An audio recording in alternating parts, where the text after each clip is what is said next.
I'll going to turn it over to T. Thank you, Susie. Well, welcome everybody to the Black Banjo panel. We are living through such a difficult moment right now in so many ways layered on. So it's really nice to come together around music, around history, around community. I'm T. Carlis Roberts. I'm an associate professor of music at UC Berkeley. And I'm a performer, scholar, and lover of traditional music. So I'm really excited to moderate the event today. And I just want to say a thank you to Susie for your vision and coordination for this panel and the entire convention. So today I'm going to introduce our guests, Tony Thomas and Jake Blount, and we'll have a chance to hear some about their backgrounds and their work. And then we'll have some conversation amongst the three of us and then be able to open up to questions and discussion with everyone.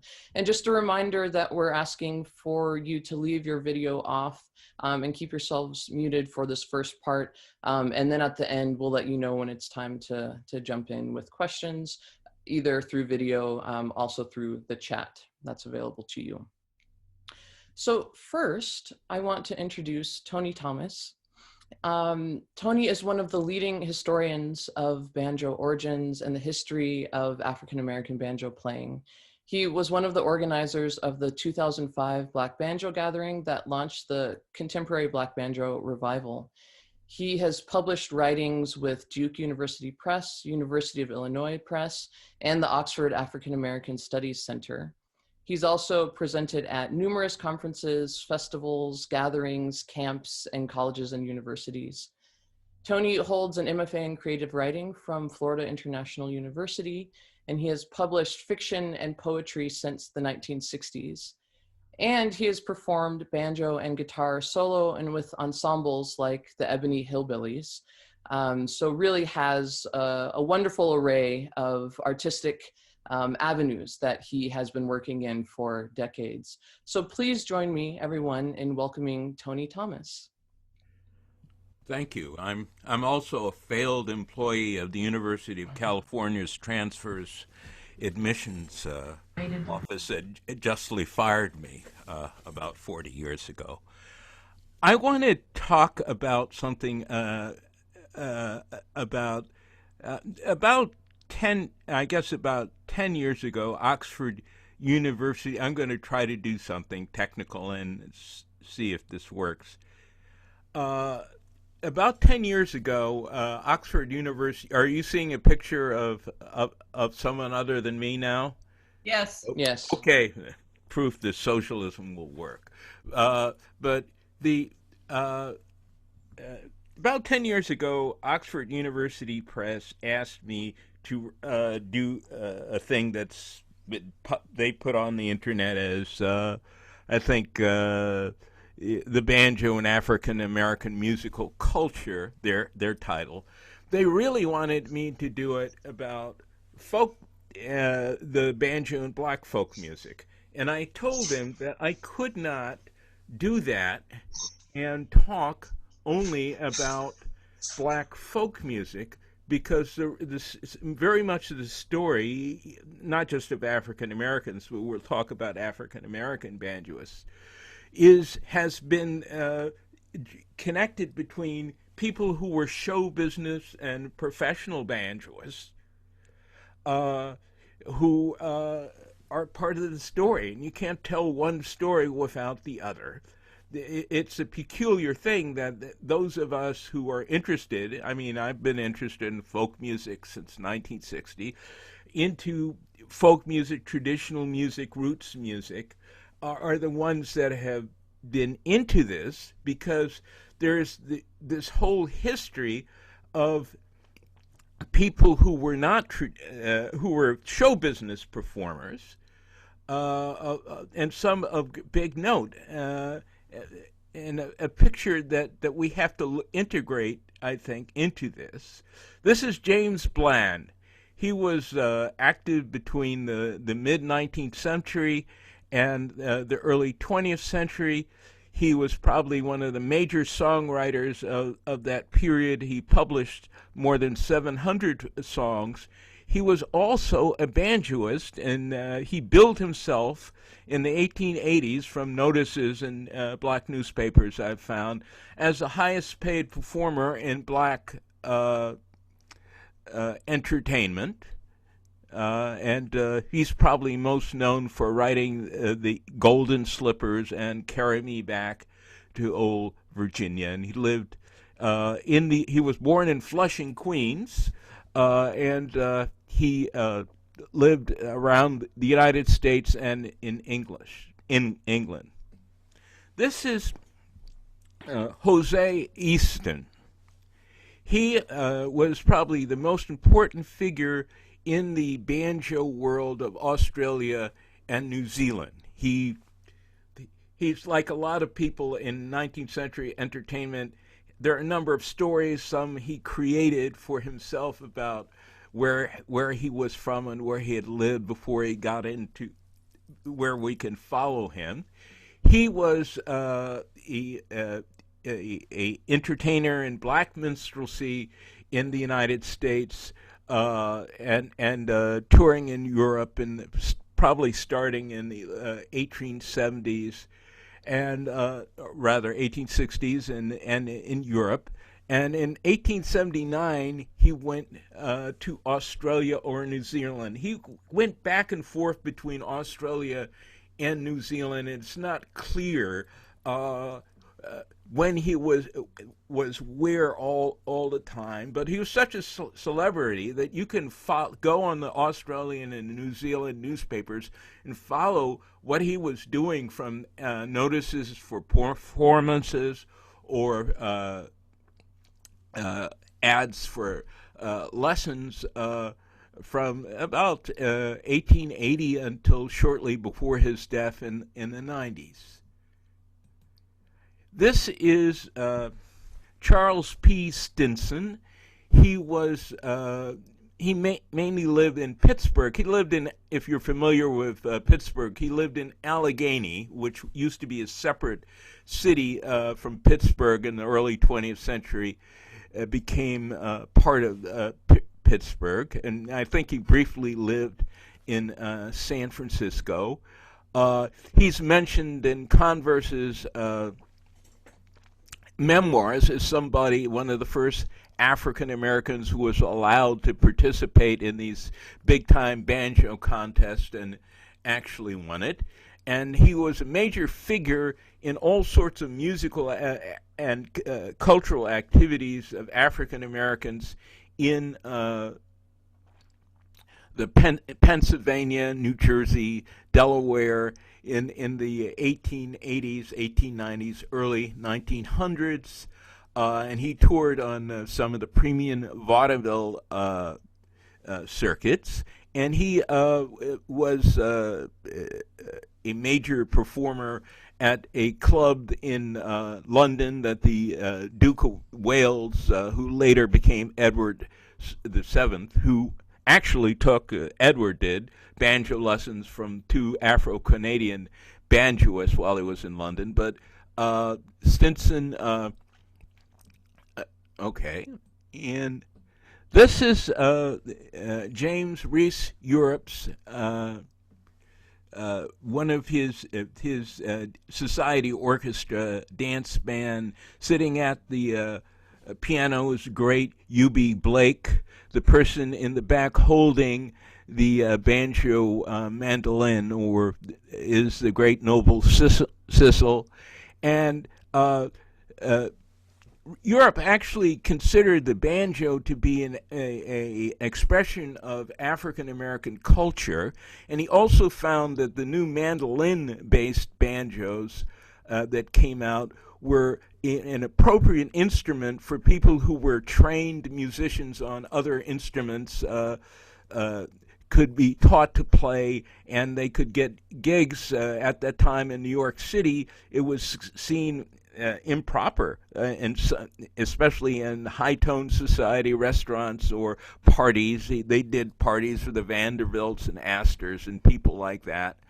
for a black person to be playing, say, a trumpet. They once snuck a trumpet into something I think, for the Vanderbilts. And this picture was taken in 1916. And the person up there with the five-string banjo, somebody needs to mute, is Vance Lowry. Vance Lowry was a banjoist from Kansas, I think Kansas City, Kansas, or Topeka. He started busking in the streets. His father would take him to busk in the streets playing the banjo when he was 15. He later became part of a number of the groups associated with Europe and New York, and he ended up going to England during World War I. A number of black musicians went to England, American musicians, because they could get work when the English musicians had been drafted into World War I. Hey, And, Tony, yeah. I'm sorry to interrupt, but is there any way you can make the picture bigger on the screen? I don't know. This is Okay. okay. And Yeah. just maybe back off a tiny hair from the mic. Okay. Is this better? Beautiful. Okay. Hey, Thank Tony, you. I think there's a full screen button in the top right corner of that window. The little box with arrows pointing out below the gear. Top right, below the gear. Okay. Yeah. There we go. Thank you. Hey, Thank you. thank you, Jake. Give that man $1. Okay. But not much more. But I don't see the button to advance this from my. Anyway, Vance Lowry went on to Paris, where he became associated with Jean Cocteau, the filmmaker and artist, and played in a club on the left bank that they were associated with, where sometimes Igor Stravinsky would come in and play the drums. Lowry later went to Sweden and Denmark, came back to the United States when the Second World War began. Very interesting. The black show business press around 1911 say he and Stinson, that I mentioned earlier, were going to put together a joint act, which and tour the top vaudeville places. But there's this whole world of African American banjoists who were in show business and quite important figures in the show business of their time, but we're not integrating them. I can tell you all kinds of details about Rufus Casey, who was riding in a car when Rufus Casey, a wonderful African American banjoist who lived in Huddleston, Virginia, who was riding in a car when Rufus Casey got into a car accident, and which one of his daughter's future husbands was really at fault. But one of the way that banjo history is skewed is that we know a lot about this side of the traditional artists, especially the traditional artists who remained in the mid and late 20th century, and that's wonderful. And we know a lot about the roots. There's been a lot of discussion and research and work that a lot of us did about where did the banjo come from. That's continuing, especially some of the work Christina Gatti is doing right now. But there's this whole world of black people who were entertainers, some of them quite well-known entertainers, or like Blount or Europe, were known for other things, but were involved in the history of the banjo. And I think it's very interesting that that has to be integrated. It's something I confront as somebody who, who's mainly interested in the black people who played what we call old-time banjo or black banjo, whatever you want to call it.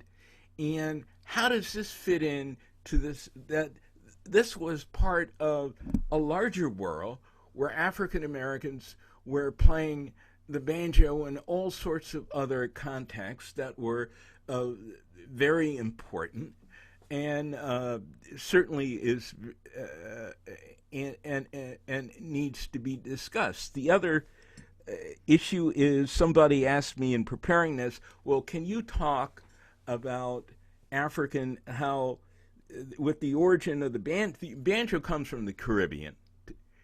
Are there banjoists in the Caribbean who play? And certainly in Martinique, one of the most important people that I know, just from, we have friends. I've been to Martinique on some occasions and once had to be escorted out by the police, but that's another story. But the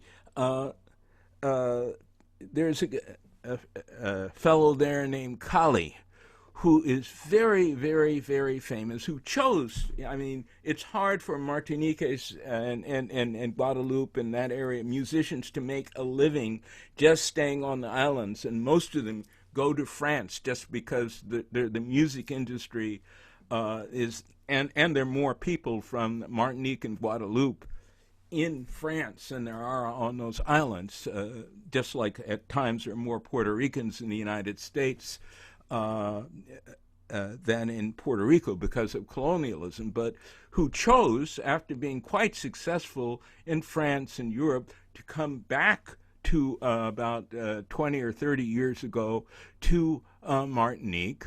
And he saw a banjo. He knew he had a older relative who played a banjo, but one of his bandmates had a banjo in that had belonged to his father or grandfather in the house, and he took it up. And he's a very, I mean, in Martinique, everybody knows. I mean, people we have who come, everybody knows Carlis. And I just want to say our vision of the banjo, both the African American banjo and beyond, needs to be expanded. And I mean, more people have to do things about it. More people, very many of people who do the contemporary scholarship about the banjo, or people like me who came around the banjo and said there must be musicologists, there must be music historians, there must be this or that, and we can find them doing work on the banjo, and they weren't. And people stopped. We decided, instead of complaining about it, why don't we do some work? I was being employed to teach people, college students, how to write papers and do research. So why not,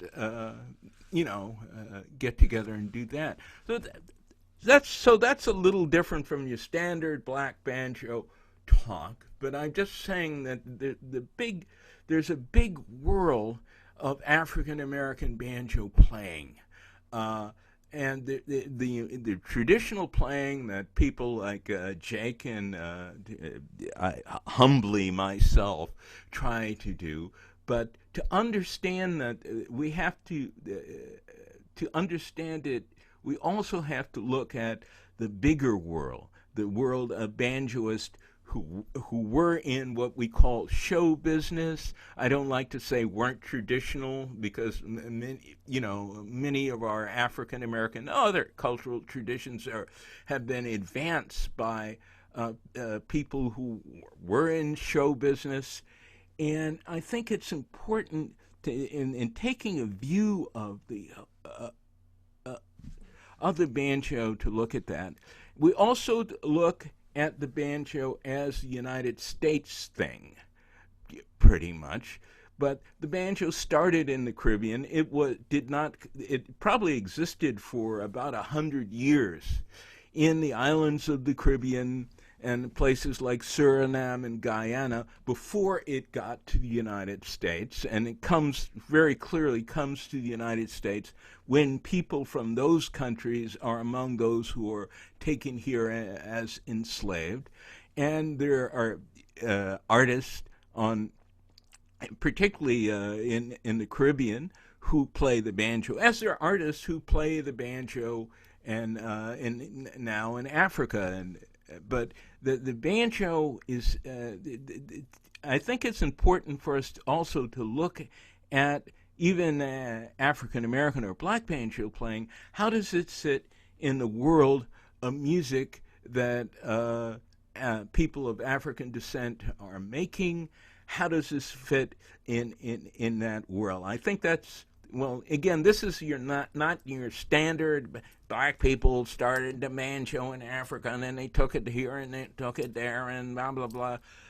But I think that's the thing that some questions that T asked me. Well, could you talk about this or that? And I said, I really like to talk about these things because the main thing for me is we need more people to get interested, to ask questions, to come up with better answers than people like my generation has done, and to continue to put this discussion in the real world that it exists in. So I'll stop now.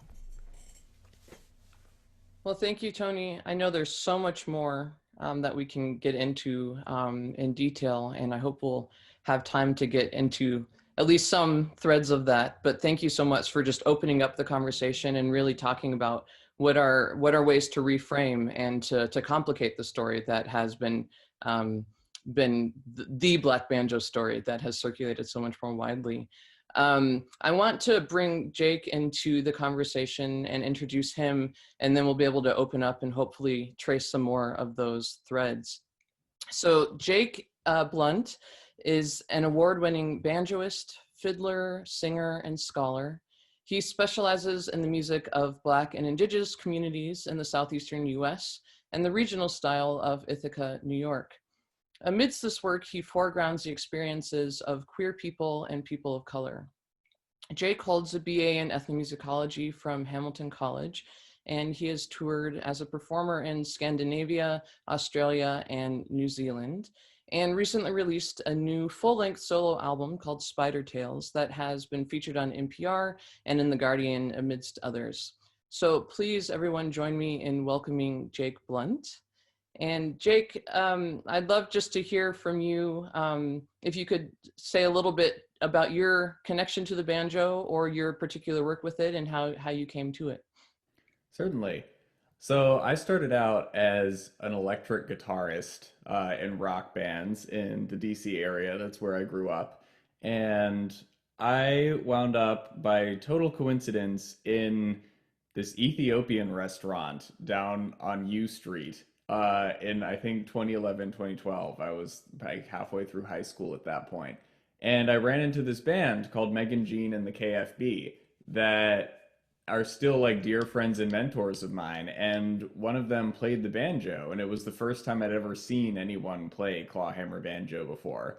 And I was curious about it, so I went up to him afterwards. His name's Byrne, and I was like, I've never seen anybody play banjo like that before. Where does that come from? And he gave me an abbreviated, but still very informative and surprising at the time, story about how the banjo was descended from these African instruments and how it had taken shape in the Caribbean and come to the United States, and that the form he was playing had been passed down as part of that lineage.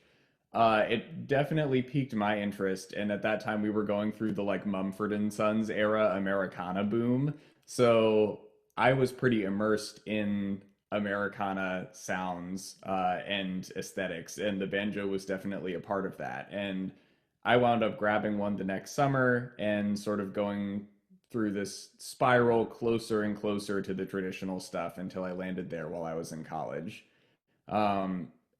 Pretty quickly wound up structuring my course of study at college and my work as a performer around Black and Indigenous traditions. That's my heritage.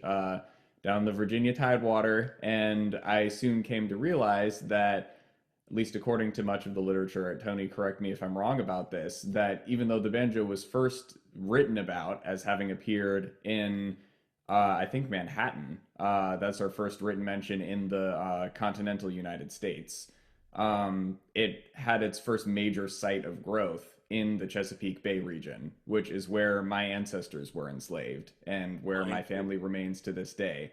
So I found this very direct personal connection to the tradition that I wasn't really expecting. And got to college, got like 3 banjo lessons from the queer country scholar who would later become my advisor. And she really got me rolling. So thanks, Lydia Hamisley. That's wonderful. Thank you. Well, since we've been talking a little bit, just hearing a little bit of both of your stories and also talking about music, I want to open up now and just see if either of you would be interested in sharing some music with us, so we have some sounds to bring into the conversation. I'm happy to. Tony, do you want to? Mute. I will. That way you will understand that Jake is a real master musician and I am a scholar, but he's also a scholar. So that's why we need more people and not just these old people like me.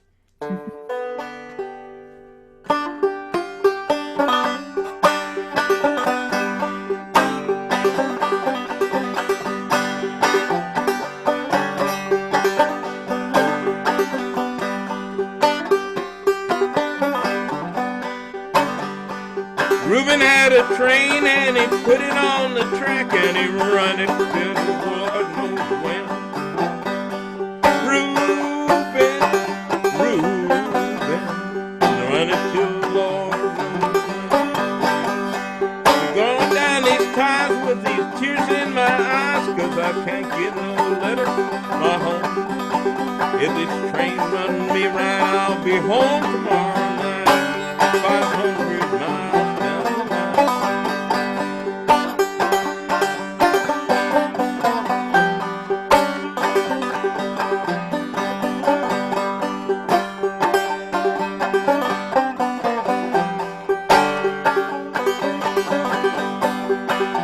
I've been to the east and I've been to the west, and I'm going where these chilly winds don't blow. Been way up south, going way up north, I'm going where I damn well please.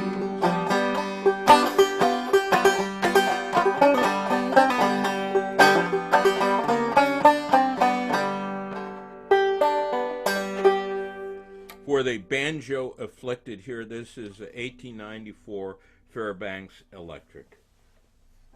We care about these things. Now we're here. Here's some real music. Thank you so much, Tony.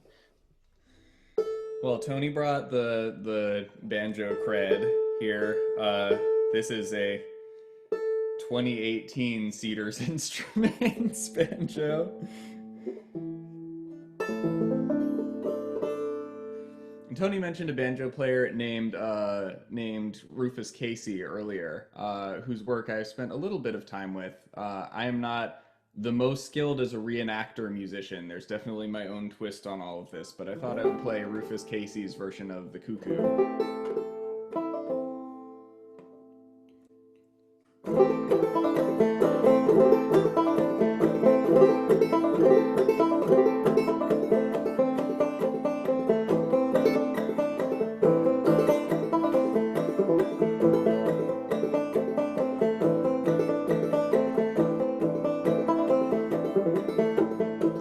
Oh, cuckoo, fine bird, she wobbles as she flies.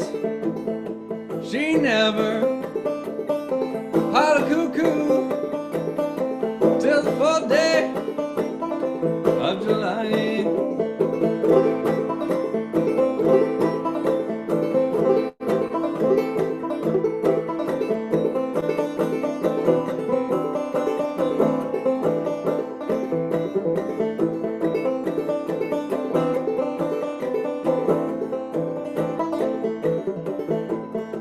Gonna build me log cabin on the mountain so high, so I can see Willie as he goes passing by.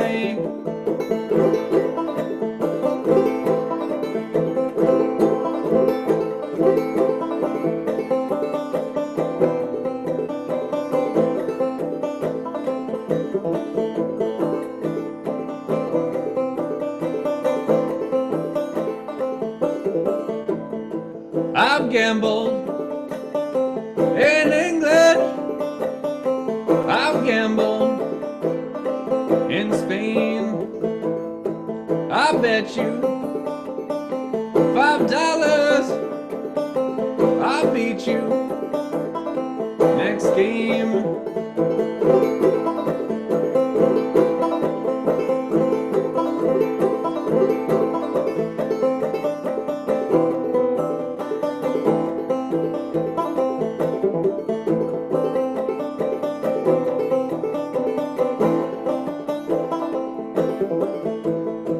Young Willie, he's my darling.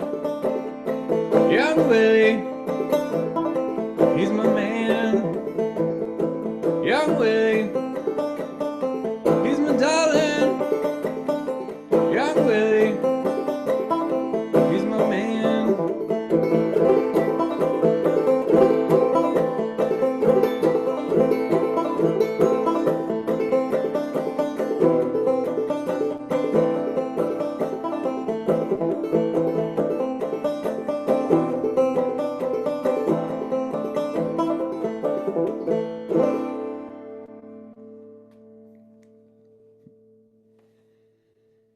Thank you so much, Jake.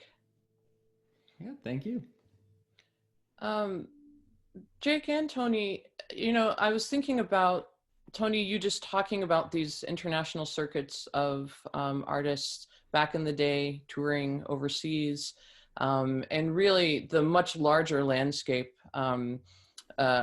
aesthetically and geographically of the banjo's history and movement through music. And then Jake, I'm thinking about your own touring and movement as an artist. And I wonder if you both we could talk historically or now, if there are distinctions that you have found in terms of the reception of Black artists and Black banjoists abroad versus in the United States. Are there ways that you see an understanding about the banjo that might be distinct when artists were in Europe or in Australia that might be different than how the banjo story has lived in the United States? Well, can I say, my interest is so historical. I mean, I have performed at festivals. My wife is from Germany, and until recently, we had to go and spend several months every year in Europe out of family obligations and stuff. But I've been to festivals in England and Sweden and Germany and played. And there's more. When we go to Germany, I can find more people to jam with, like Jim P, that a lot of people on Facebook know of, than here in South Florida. But my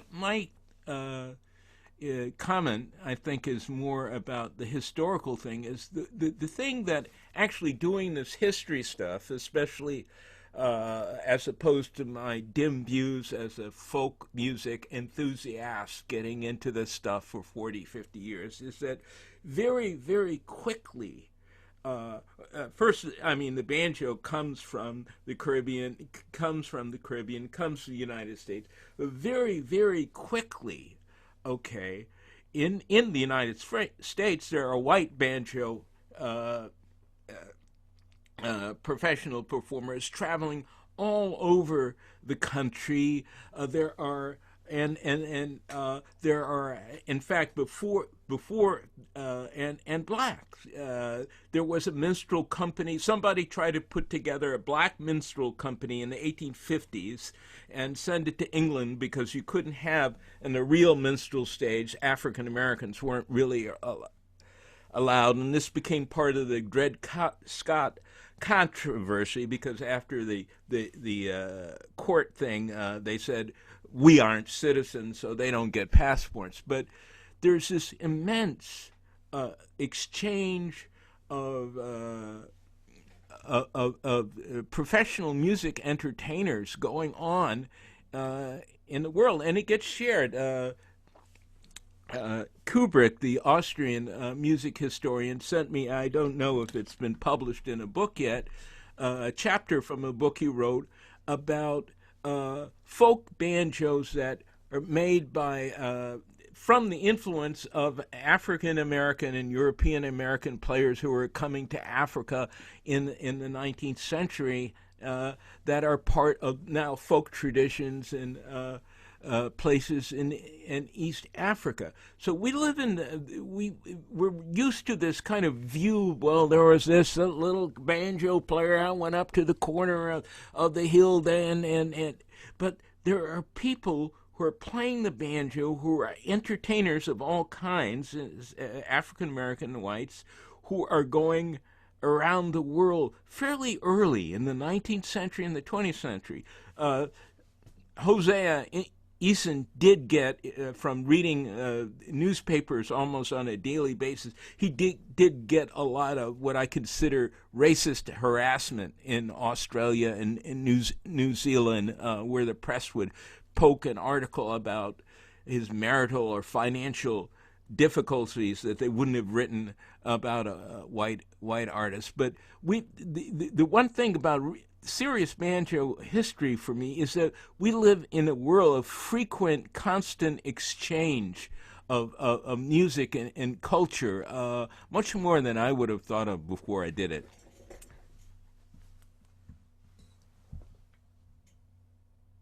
Yeah, thank you. I know, and this is some of, I would love to just hear more about both historically, but also in contemporary sense, really how you both have seen artists or yourselves dealt with a lot of the racist legacies that we also see in US kind of traditional music spaces.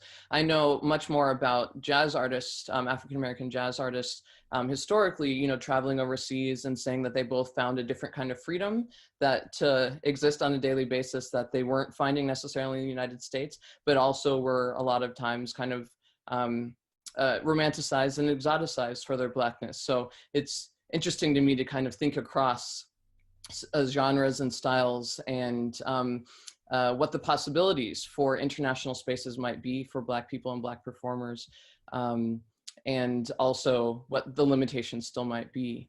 Jake, do you have something that you want to add? Yeah, I guess I would say so. I mean, I've been in recent years to England and to Australia and New Zealand and Norway as a performer. And I think at this point, so much of the old time and bluegrass community has become aware of where the banjo comes from that I don't have to fight the fight that like Tony did in the early days of, telling people, yes, the banjo is descended from African instruments and having to get in fights about it. Definitely the dialogue has shifted largely thanks to Tony's work and that of his colleagues like Shlomo Pesco, who also did a bunch of really important work into the origins of the banjo, but now is sadly passed. I think I definitely see a legacy of the early music industry practices, and I would say I don't think I would say minstrel show practices because there are actual Black people involved. Even though there were in minstrel shows, it's not the thread that we tend to think about most often. I mean, when I was first starting to perform professionally, I got this first series of gigs through a university with a scholar whose work I have always deeply admired. And it was my first gig with a contract. I was right out of college. I had like zero money in the bank and was just like jumping in and trying to make it work. And that person essentially brought me on for a series of just banjo themed concerts.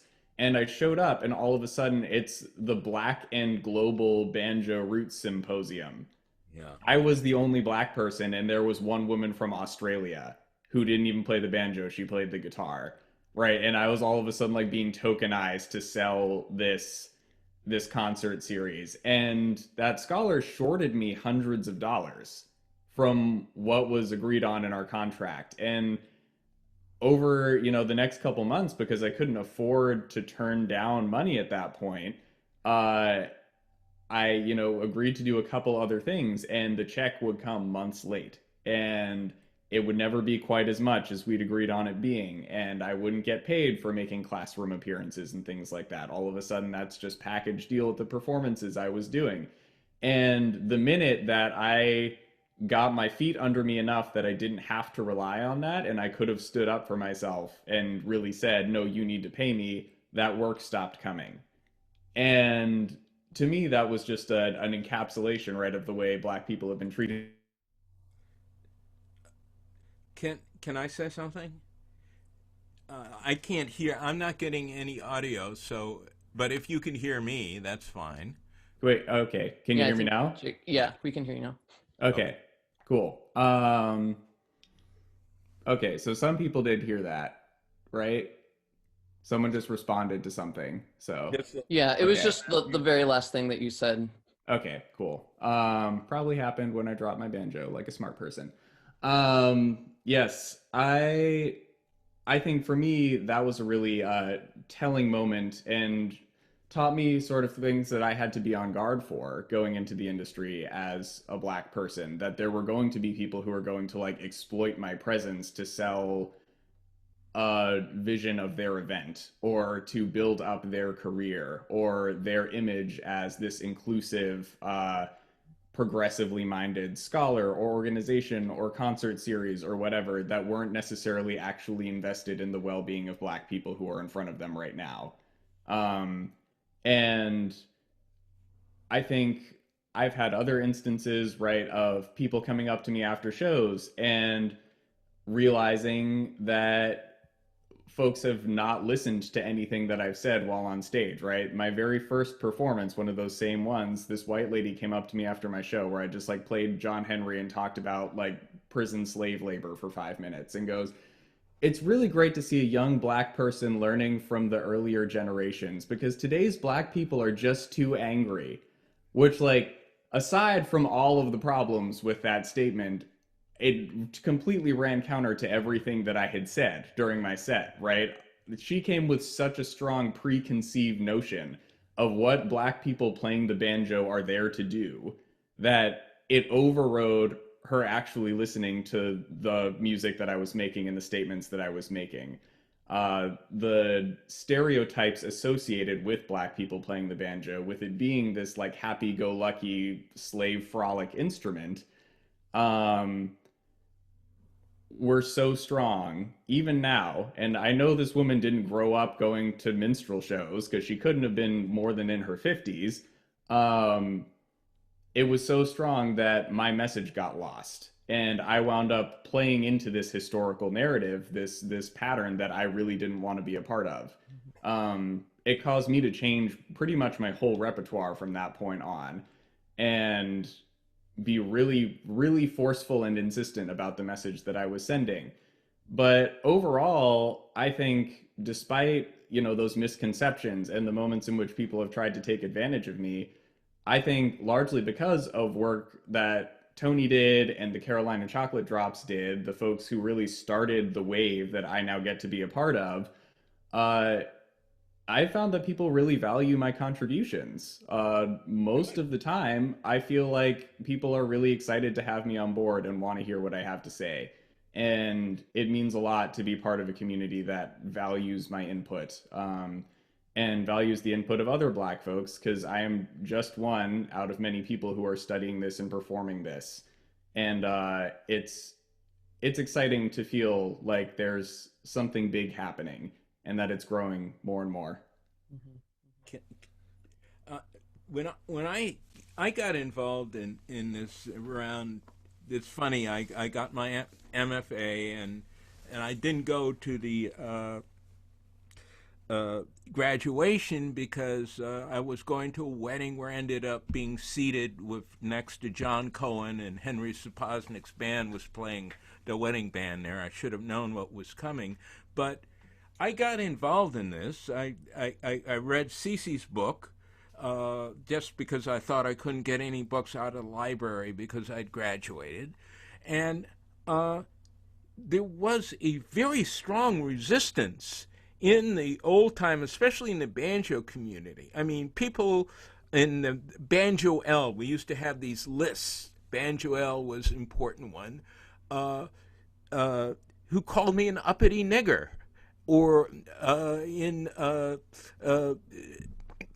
Oh, Jagfors, a person in Sweden who's done a lot for banjo and other music history, received death threats from people who just didn't want to integrate the idea that African Americans were central to banjo history, something that, say, 200 years ago or 150 years ago, everybody would have agreed upon, including the most virulent racists. And I think there's also there is this nostalgia. I write about in my essay and Hidden in the Mix. There's this nostalgia about the South when America was great before. That, I grew up in a house where 8 people lived. 4 of them had parents who had been enslaved. They weren't thinking back to the good old days of the 19th century.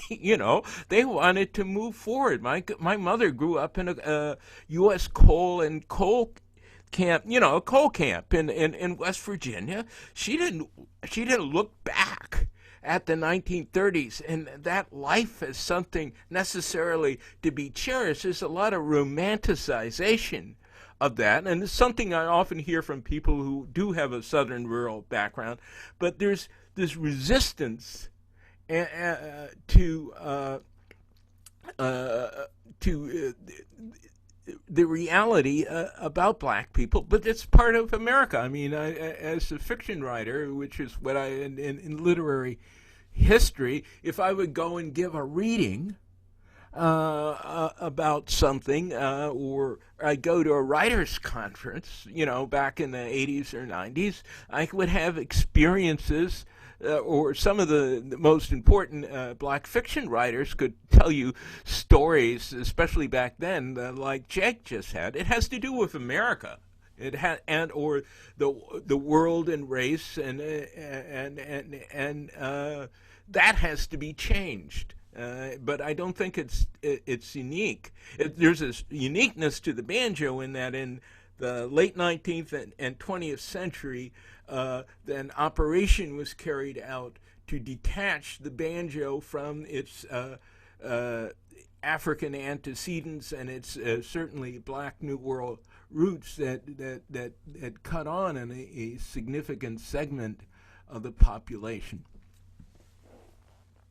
Well, the chat is on fire based on the things that you both are sharing. So I would love to open up for some other folks to ask questions to build on what you all are sharing. So for everyone who is taking part, you can feel free to either unmute if you want to ask a question. You can also put questions into the chat and I can read those to Tony and Jake.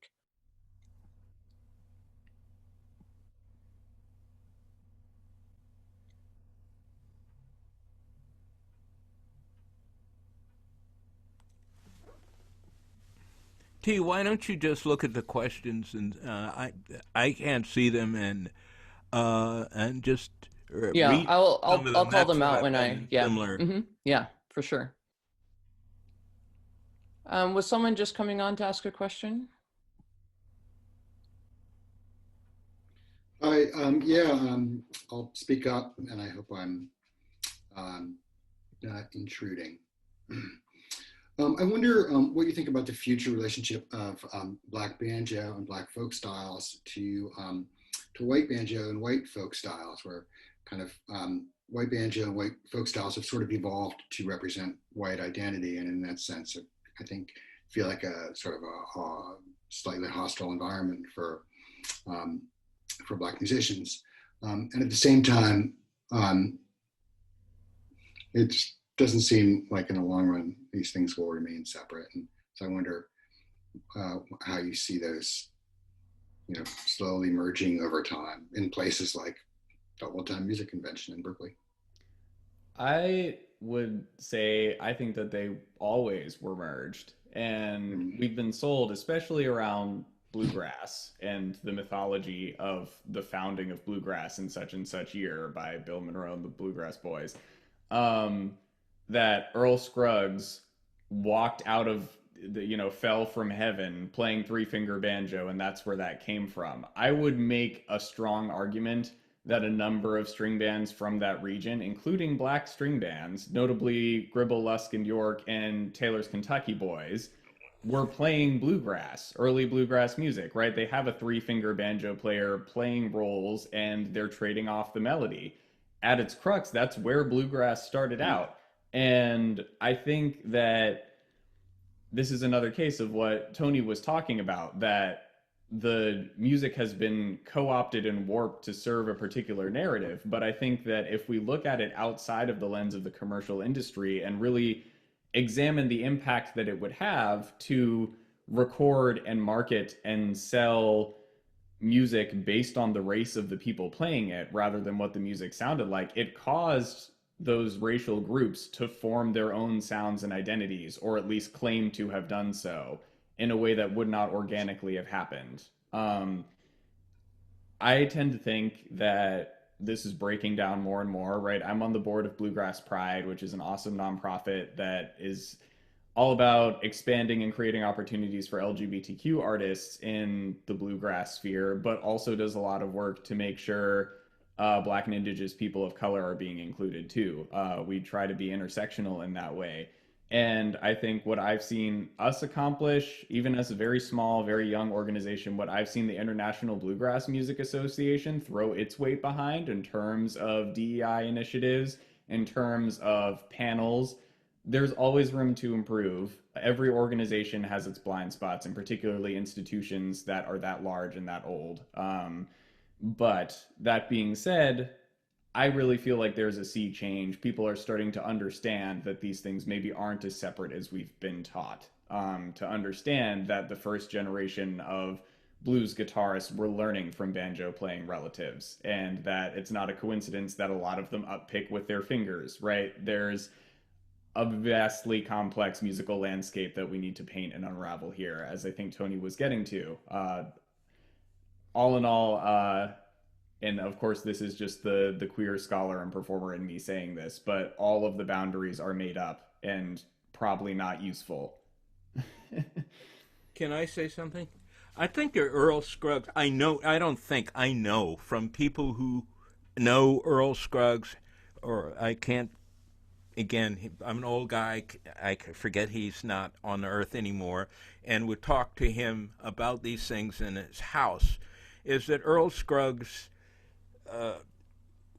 was given the idea this one day I was sitting on my back porch playing Rubens' Train, I put in the third finger.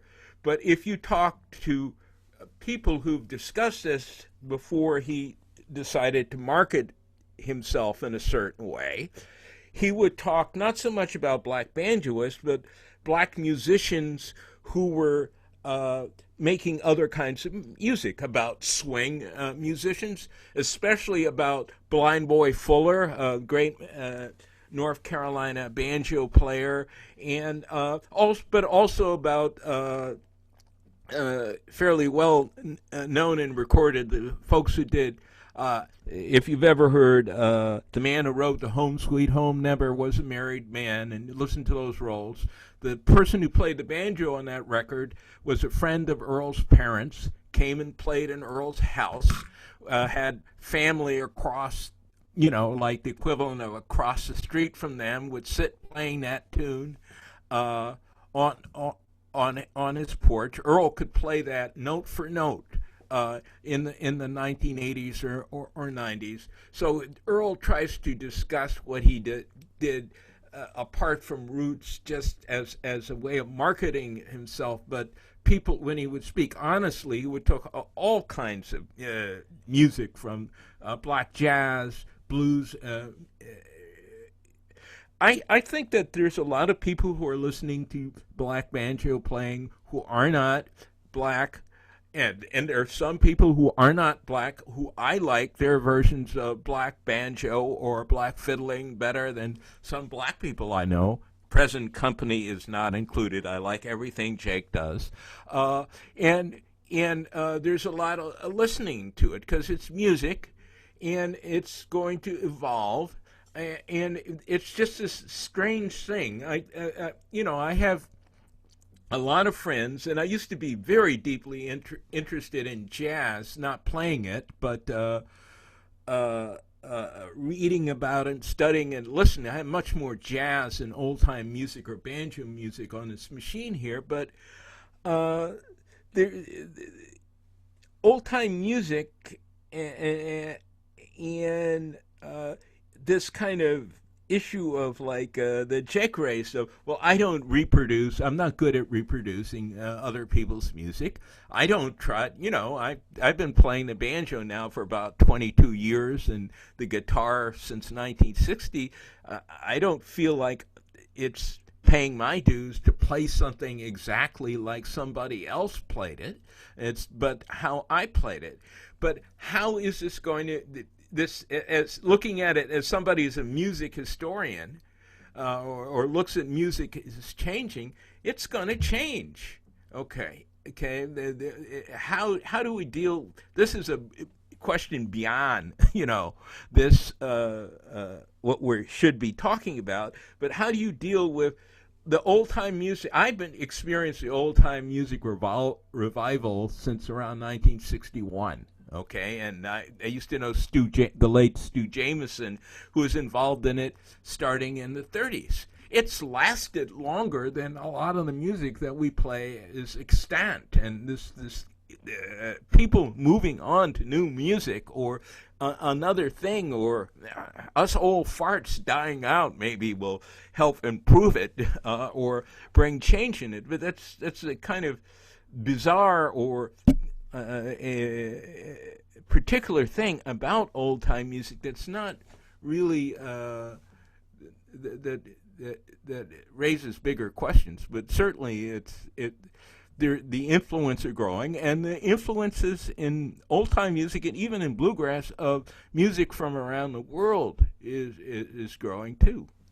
Tony, I'd like to jump in real quick here. I know we're out of time, but I feel like you just went somewhere that's really important that we go with this many traditional musicians in the room, especially, which is that old time music is something that we've been taught is very tradition based, is very concrete, has sort of been set in time and needs to be played a specific way.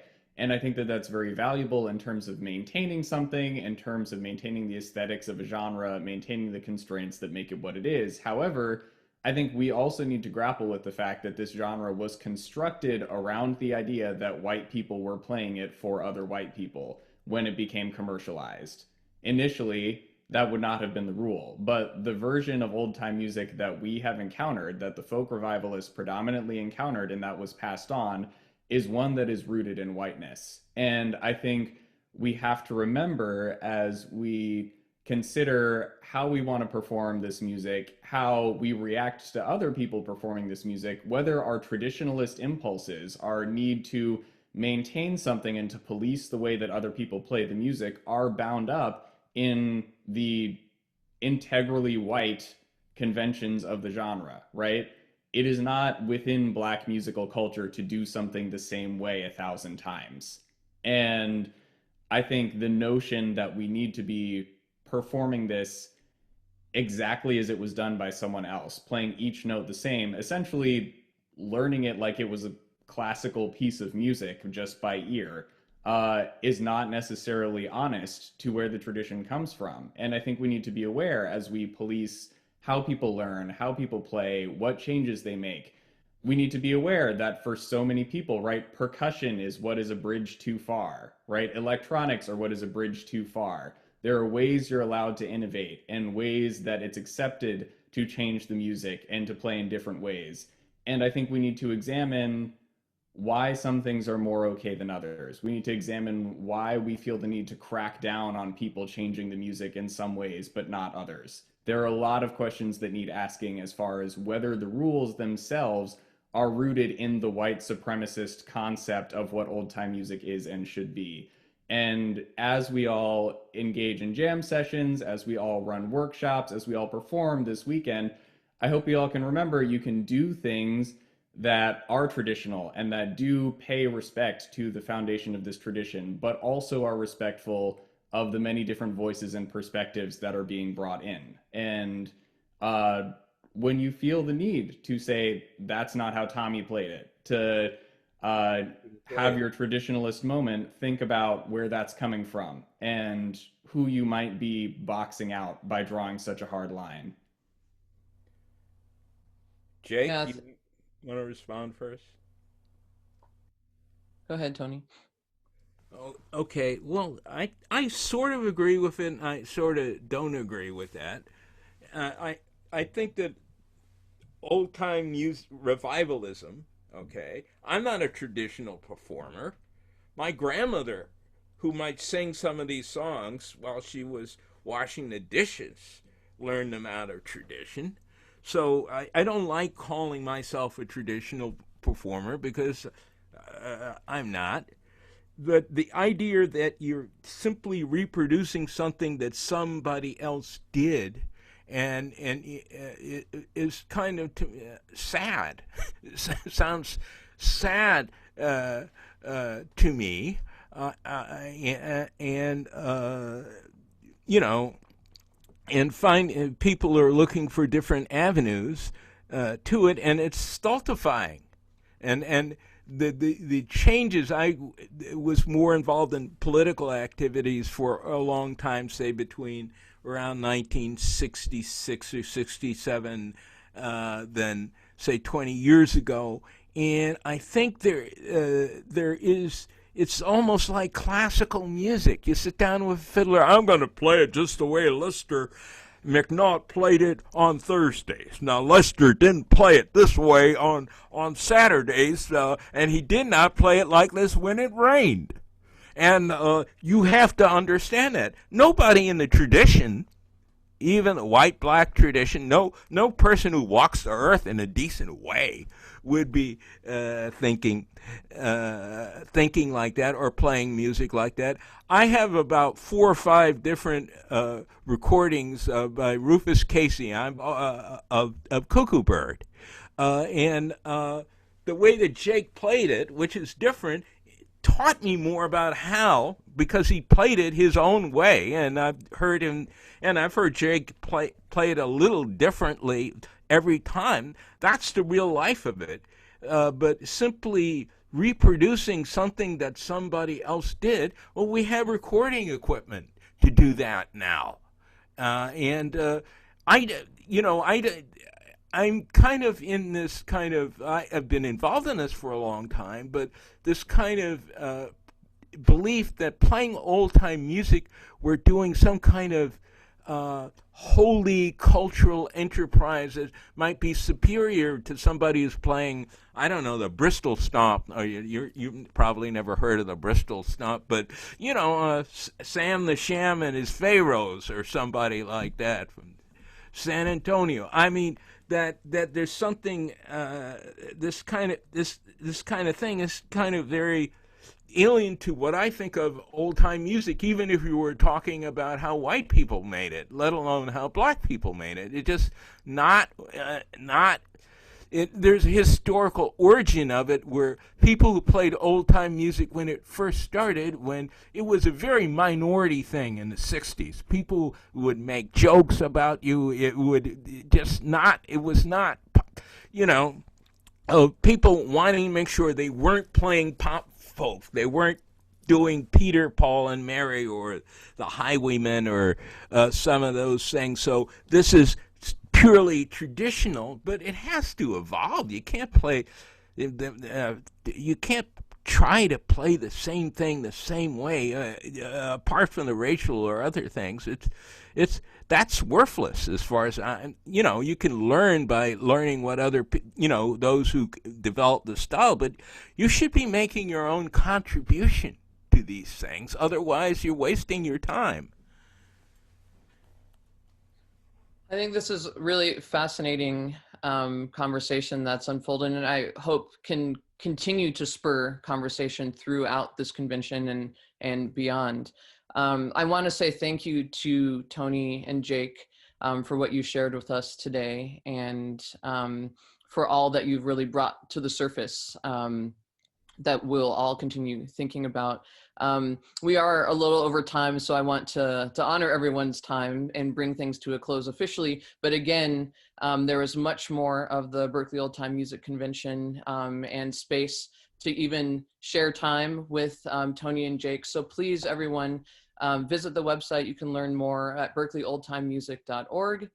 And thank you again to both of you for all of the issues, questions for us to think about.